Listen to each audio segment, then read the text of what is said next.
Hello friends, नमस्कार। आप सभी को नमस्कार। आप सभी का वेलकम इस क्लास में। You all are welcome to this class. So quickly confirm करेंगे आपका ऑडियो, आपका video it is okay. Please confirm your audio video is okay so that we can start. Yes, do it quickly. So अपना audio video quickly confirm कर दीजिए ताकि हम discussion को शुरू कर सकें। तो मैं वेट कर रहा हूँ आपके कंफर्मेशन की। जैसे ही आप कंफर्म करेंगे I will be able to start. Yes, do it quickly. चलिए शुरू करते हैं। आज का जो हमारा डिस्कशन है वो है मॉड्यूल ए चैप्टर 8 में जो फिडाई रूल्स हैं उनको लेकर के है। तो इसमें हम फिडाई के रूल्स को अंडरस्टैंड भी करेंगे और उसके ऊपर बेस्ड कुछ क्वेश्चंस को भी सॉल्व करने की कोशिश करेंगे। तो चलिए फिडाई रूल्स को हम शुरू करते हैं। So before we start with the FIDAI rules, let us see some brief of FIDAI. So FIDAI का जो फुल फॉर्म है वो है foreign exchange dealers association of India. Foreign exchange dealers association of India, ये इसका पूरा नाम है। तो it was set up in 1958, यानी ये काफ़ी पुरानी संस्था है। And it is in the form of an association of banks dealing in foreign exchange. So banks और financial institution इसमें दोनों ही covered हैं. So banks are also covered. Financial institutions they are also covered. तो ये उनका association है। And banks and financial institutions जो foreign exchange में डील करते हैं वो इसके मेंबर्स हैं। फिडाई अपने आप में एक सेल्फ रेगुलेटरी बॉडी है, यानी ये अपने रूल्स खुद बनाती है और इसको इनकॉर्पोरेट किया गया था सेक्शन 25 कंपनीज एक्ट 1956 के मुताबिक। तभी तो कंपनीज एक्ट 2013 है, previously it was companies act 1956। उसके मुताबिक इसको इनकॉर्पोरेट किया गया।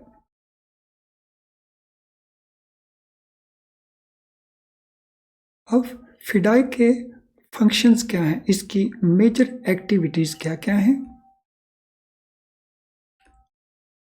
फिडाई की जो मेजर एक्टिविटीज हैं उसमें आते हैं रूल्स फ्रेम करना। सो फ्रेमिंग ऑफ रूल्स जो inter bank foreign exchange transactions को रिलेट करते हैं। Inter bank foreign exchange business,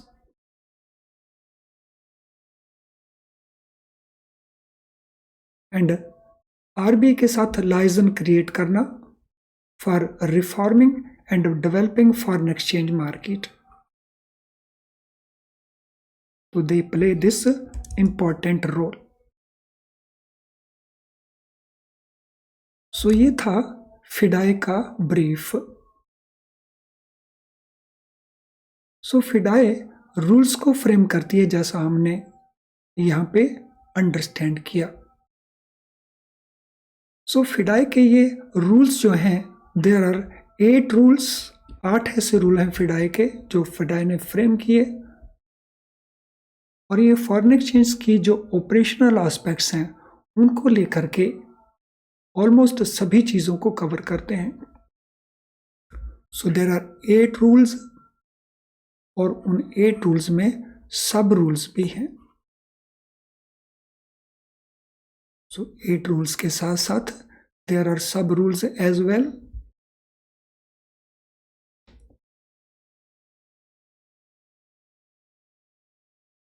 चलिए अब हम शुरू करेंगे इसके जो रूल्स हैं वो कौन कौन से हैं। So first general guidelines. So rules से पहले जो जनरल गाइडलाइंस हैं उनको देखेंगे। directives issued by RBI in respect of interest rate on export and import finance shall be adhered to by authorized dealers. सो फिडाई बैंकों को ये एडवाइस देता है कि आरबीआई के जो डायरेक्शंस हैं, आरबीआई के जो डायरेक्टिव्स हैं, किसको लेकर के, इंटरेस्ट रेट्स को लेकर के, तो एक्सपोर्ट से रिलेटेड, एक्सपोर्ट क्रेडिट से रिलेटेड और इंपोर्ट क्रेडिट से लेकर के जो इंटरेस्ट रेट है, तो बैंक इनको कम एडहेयर टू करेंगे, यानी banks will comply with these directions. तो यहां बैंकों को और फाइनेंशियल इंस्टीट्यूशंस को कहा जाता है ऑथोराइज्ड डीलर्स। सो शॉर्ट में हम एडी वर्ड भी यूज कर सकते हैं। एडी के अंदर हमारे पास बैंक्स भी आते हैं और एडीज में हमारे पास फाइनेंशियल इंस्टीट्यूशंस आते हैं,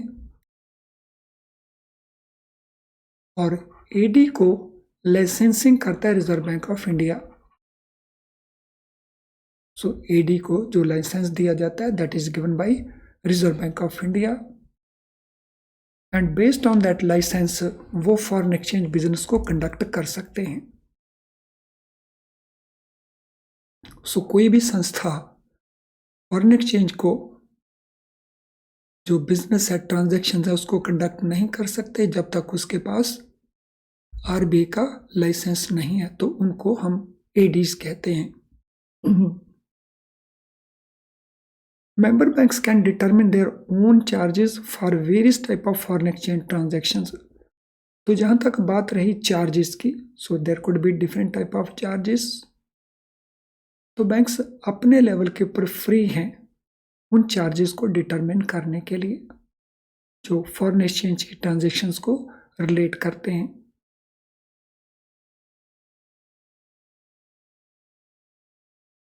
और फिडाई कहता है कि जब बैंक्स ये चार्जेस को फिक्स करेंगे तो उनको जो रिजर्व बैंक ऑफ इंडिया की एडवाइस है उसको फॉलो करना होगा। और रिजर्व बैंक ऑफ इंडिया की एडवाइस क्या है कि उनके जो चार्जेस हैं, उनकी जो एवरेज कॉस्ट आती है प्रोवाइडिंग दो services, in line with that होने चाहिए। सो मीन्स ये चार्जेस एक्सेसिव नहीं होने चाहिए। These charges should not be excessive charges.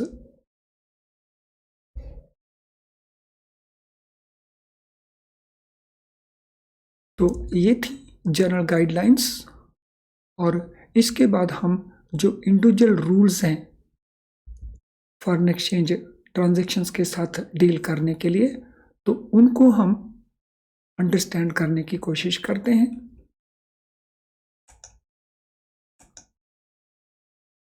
तो आई एम श्योर आप हर चीज़ अच्छे से नोट कर रहे हैं और हर चीज़ को अच्छे से अंडरस्टैंड कर रहे हैं।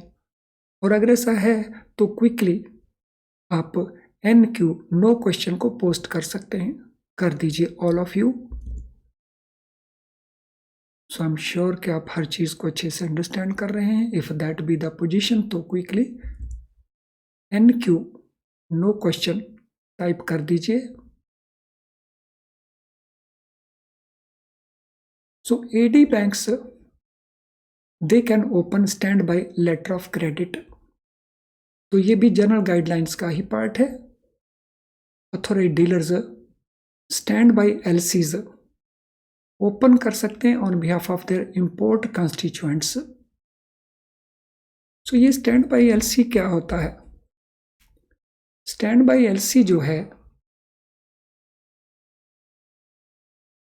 ये बैंक गारंटी की तरह होता है। It is just as a bank guarantee. देखने के ये LC है लेकिन practically it is a bank guarantee, and this LC can be issued to importers for importing goods into India, जो फॉरेन ट्रेड पॉलिसी परमिट करती है। और RBI का सर्कुलर है मार्च 2000 की नोटिफिकेशन, तो उसको कंप्लाई करना होगा। So banks can open stand by LC on behalf of their importer customers.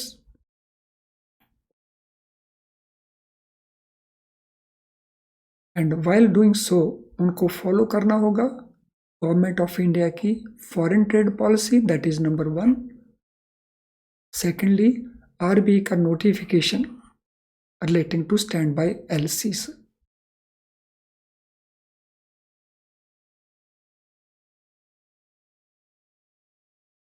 Then और जनरल डायरेक्शन क्या है? Banks should prominently display their card rates for foreign currency. So card rates होते हैं rates, exchange rates जो bank use करते हैं on A daily basis while dealing in foreign exchange. तो बैंकों को अपने जो कार्ड रेट्स हैं, सो फॉरेन एक्सचेंज के जो रेट्स हैं फॉर डिफरेंट फॉरेन करेंसीज के लिए, तो वो अपनी वेबसाइट के ऊपर डिस्प्ले करेंगे.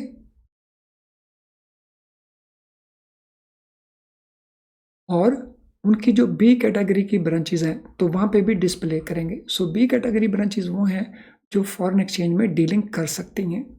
दे are allowed to deal with foreign exchange transactions. तो वो हैं बी कैटेगरी की ब्रांचेज. नॉट ओनली दैट, बैंकों को ये भी डिक्लेयर करना होगा कि वो कितने अमाउंट तक कार्ड रेट्स को यूज करेंगे. So bank should also declare the threshold amount up to which they are committed to apply card rates.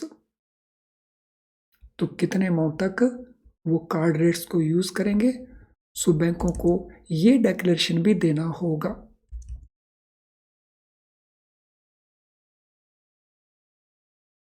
अब हम बात करेंगे रूल्स की. तो सबसे पहला रूल ये रिलेट करता है आवर्स ऑफ बिजनेस को. सो बैंकों के फॉरेन एक्सचेंज को लेकर के यहाँ पे एक बात का ध्यान रखना है. We are not talking about general hours of business. So we are talking about the hours of business when foreign exchange transaction will be undertaken.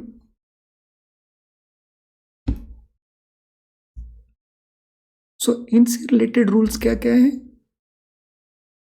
So normal market hours for foreign currency and Indian currency transaction in interbank foreign exchange markets as well as client transaction in India would be from 9 a.m. to 5 p.m. Indian Standard Time on all working days. Important point है कि जितनी भी interbank foreign exchange transactions हैं, interbank foreign exchange market है और जो भी उनकी क्लाइंट ट्रांजैक्शंस हैं इंडिया के अंदर, उनका टाइमिंग रहेगा 9 a.m. to 5 p.m. And this will be on all working days. जितने भी वर्किंग डे बैंकों के हैं, तो ऑन ऑल वर्किंग डेज ये नॉर्मल मार्केट आवर्स रहेंगे. फॉरेन करेंसी और इंडियन करेंसी की जो ट्रांजैक्शंस हैं. So this is sub rule 1 of rule 1. Second, ADs may undertake customer and interbank transaction on all working days beyond normal market hours also. So ADs को power दिया गया है कि अगर ADs चाहें, हालांकि वो ट्रांजेक्शन्स रिस्क वाली हो सकती हैं, so they can undertake customer transactions and interbank transactions on all working days even beyond normal market hours. Normal market hours हमने यहाँ पे नोट किए थे. तो this could be beyond normal market hours. हालांकि they will be exposed to foreign exchange risk in that case. उनको power दी गई है, but at the same time अगर वो बैंक ऐसा करते हैं तो उनको फॉरेन एक्सचेंज रिस्क भी मैनेज करना होगा. Transactions with persons resident outside India through their foreign exchange branches and subsidiaries may also be undertaken on all working days beyond normal hours.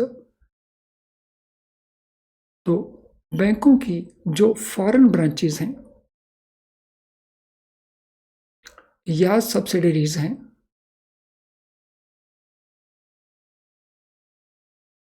तो वो भी ऑल वर्किंग डेज के ऊपर beyond normal market hours ये transactions conduct कर सकते हैं with persons resident outside India, यानी नॉट ओनली इन इंडिया जैसा ए में स्टेटेड है, but outside India also, so they can do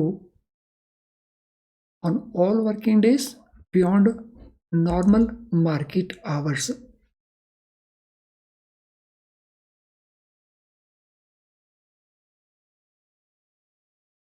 However, value cash transactions may be undertaken only up to 5 p.m. except in case of individual persons. So जो value cash transactions हैं वो transactions वो only up to 5 p.m. करेंगे value cash transactions को।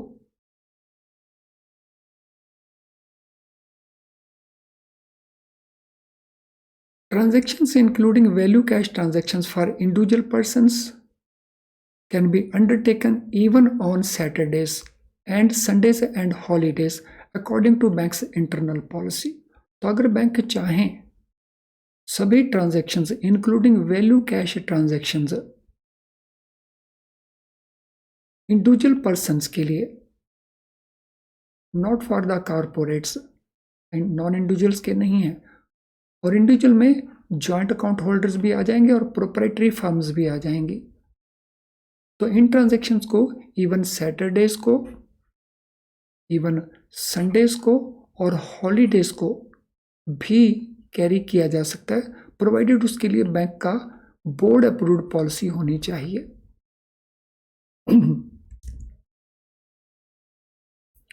So banks can go for this according to their board approved policy. So value cash transactions वो conduct कर सकते हैं इवन ऑन सैटरडेज, संडेज या हॉलीडेज।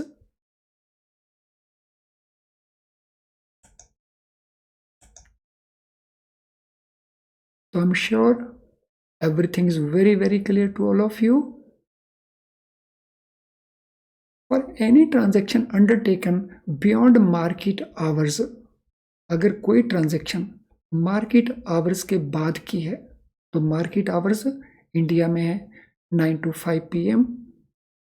तो अगर कोई ट्रांजैक्शन बैंक्स कंडक्ट करते हैं मार्केट आवर्स के बाद, तो देन बैंकों को क्या इंश्योर करना है कि उनकी जो नूप लिमिट है, net overnight open position limit,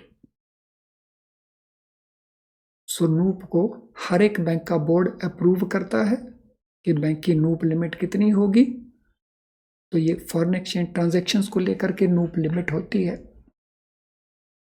so this NOOP limit is to be maintained at all times. So NOOP limit को एक्सीड नहीं करना है। तो जो भी ट्रांजैक्शंस वो आफ्टर मार्केट आवर्स करेंगे, तो those transaction also remain within their NOOP limit which is approved by their board. उनके बोर्ड ने जो लिमिट अप्रूव किया है। Spot rate roll over for foreign currency Indian transactions will take place at 12 midnight Indian standard time. So spot date का जो roll over है, यानी next date जो आ जाएगी, so foreign currency Indian transactions, तो it will happen at 12 midnight Indian standard time, यानी उसके बाद नेक्स्ट डे शुरू हो गया ये मान लिया जाएगा। For the purpose of foreign exchange business, Saturday will not be treated as a working day. This is important. तो हमारी बैंक ब्रांचेज में alternative Saturday is observed as holiday and some Saturdays are observed as working day। लेकिन foreign exchange business के purpose के लिए Saturday को हम working day treat नहीं करेंगे, because internationally Saturday is a closed day. Now non holiday हम किसको कहेंगे? So this is important term. So non holidays हम कहेंगे उन हॉलीडेज को which are known at least 3 working days before date. So date से पहले जिस डेट का हॉलीडे है, अगर कोई हॉलीडे उससे 3 दिन पहले उसकी जानकारी है, डिक्लेयर की जा चुकी है, तो उसको हम कहेंगे नॉन हॉलीडे। सो इसमें क्लियर 3 डेज होने चाहिए और वो भी working days, not calendar days, before that date. तो अगर 16th डेट को नॉन हॉलीडे हमने के तौर के ऊपर क्लासीफाई करना है, तो इसके बारे में जानकारी होनी चाहिए 13th को, प्रोवाइडेड 13th के बाद सारे के सारे वर्किंग डेज हैं। और अगर ये 13 के बाद जानकारी मिलती है, 16th को हॉलीडे, 13th के बाद जानकारी मिलती है, तो फिर उसको not a non holiday category में डाला जाएगा। तो उसको हम कहेंगे सडनली डिक्लेयर्ड हॉलीडे। तो non holiday means information about which was known at least 3 working days before। और अगर ये 3 वर्किंग डेज से कम है तो it will be taken as suddenly declared holiday. तो उसको हम सडनली डिक्लेयर्ड हॉलीडे कहेंगे।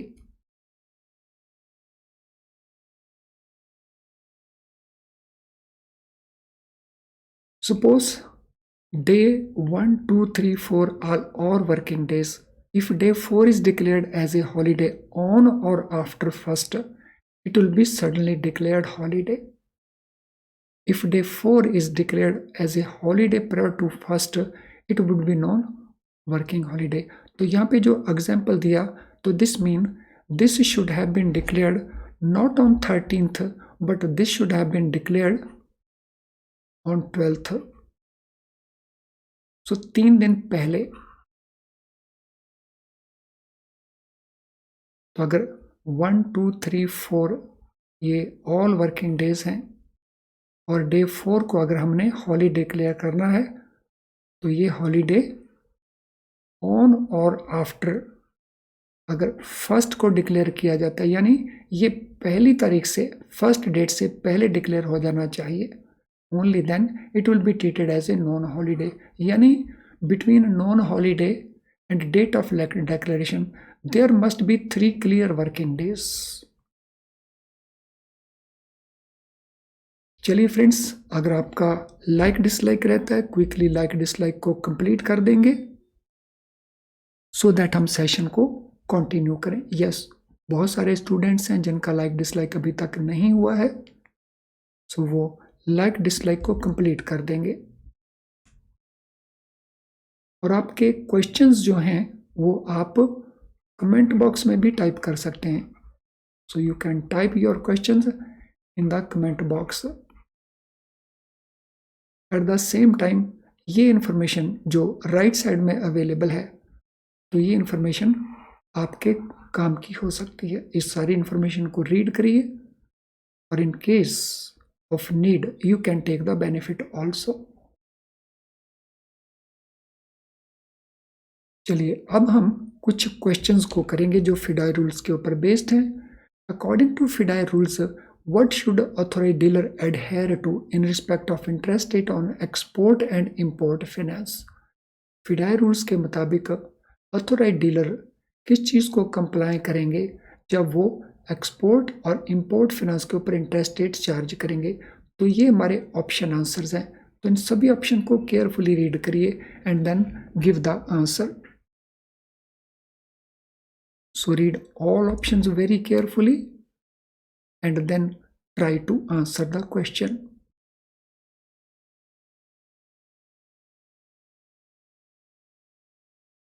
सो ये है रिजर्व बैंक ऑफ इंडिया की डायरेक्शंस जिनको बैंकों को फॉलो करना होता है.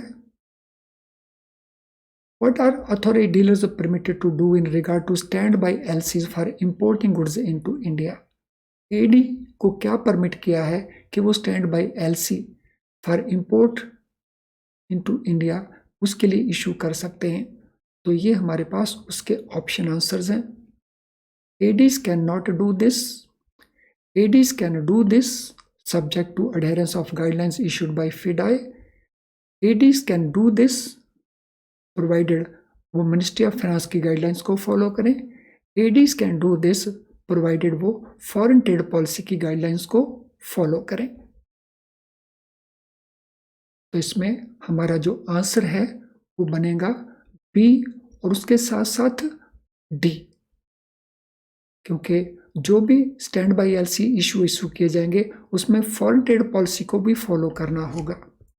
तो यहाँ पे जो हमारा आंसर आएगा तो that will be B and D both. Next question. What should member banks keep in mind while determining their own charges for various type of foreign exchange transactions? Foreign exchange transaction में जब bank अपने charges को fix करेंगे तो what they will have to keep in mind, उनके charges ज़्यादा से ज़्यादा हों, उनके चार्जेस कम से कम हों, उनके charges must not be out of line with average cost of providing service, उनके charges should not be based on type of foreign exchange transactions. तो इनमें कौन सा ऑप्शन आपको लगता है that is correct option?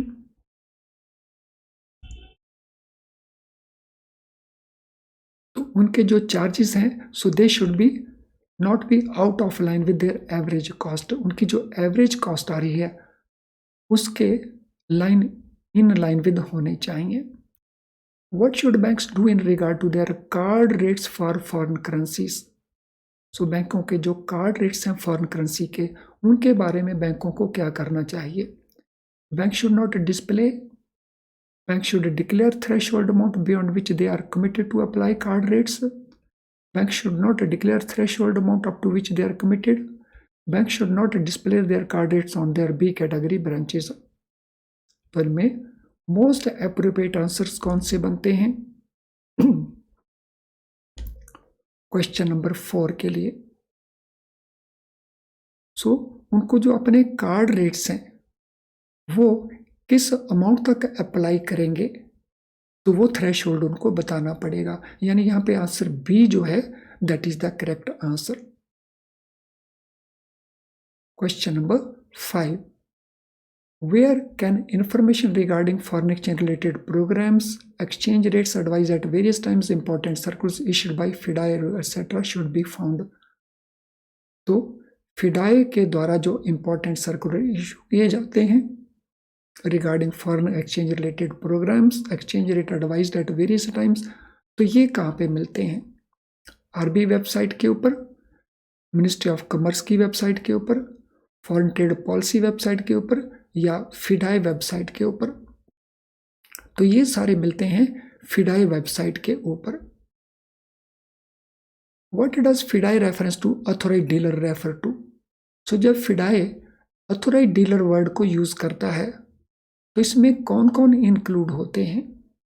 So what does FEDAI reference to AD refer to? AD category banks and other financial institutions जो FEDAI के members हैं, या AD banks and other financial institutions जो फिडाई के मेंबर्स हैं. सो ये ऑप्शन कैटेगरी 1 की है, ये कैटेगरी 2 की है. All authorised dealers category 3 banks and financial institutions who are members of FEDAI, या all authorised dealers who are not members of FEDAI. तो इसमें कौन कौन से लोग आते हैं फिडाई का जो रेफरेंस है ऑथोराइज्ड डीलर्स को लेकर के? तो इसमें हमारे पास जो कैटेगरी 1 के डीलर्स हैं तो फिडाई उनको रेफर कर रहा होता है. तो उसमें बैंक्स भी हैं और फाइनेंशियल इंस्टीट्यूशंस भी हैं. So question number 7. When does spot rate rollover for foreign currency into Indian currency transaction take place? So foreign currency के पॉइंट ऑफ व्यू से जो स्पॉट डेट का रोल ओवर है, यानी अगली स्पॉट डेट आ जाती है, डेट चेंज हो जाती है, तो वो at what time it takes place? Market opening hours next working day को, 5 PM on all working days, 12 midnight Indian standard time, या इनमें से कोई भी नहीं है। तो ये रोल ओवर होता है at 12 midnight Indian Standard Time. What is non-holiday according to Rule 1.4? फिडाई का रूल 1.4 के मुताबिक नॉन हॉलीडे हम किसको कहेंगे? सो नॉन हॉलीडे हम कहेंगे holiday that is known at least 3 working days before the date, और a holiday that is declared on the same day, a holiday that is declared after working day has ended, and none of these. तो किसको हम कहेंगे non holiday? तो non holiday हम कहेंगे which is non at least 3 working days before. तो यहाँ पे हमारा आंसर आ जाएगा ए, तो उनको हम कहेंगे नॉन हॉलीडे। और अगर वो 3 दिन पहले डिक्लेयर नहीं की गई तो फिर हम उसको कहेंगे suddenly declared holiday. Well friends, इसके साथ हम इस सेशन को वाइंड अप करते हैं। For other session we will continue in other videos. Thank you friends, all the best.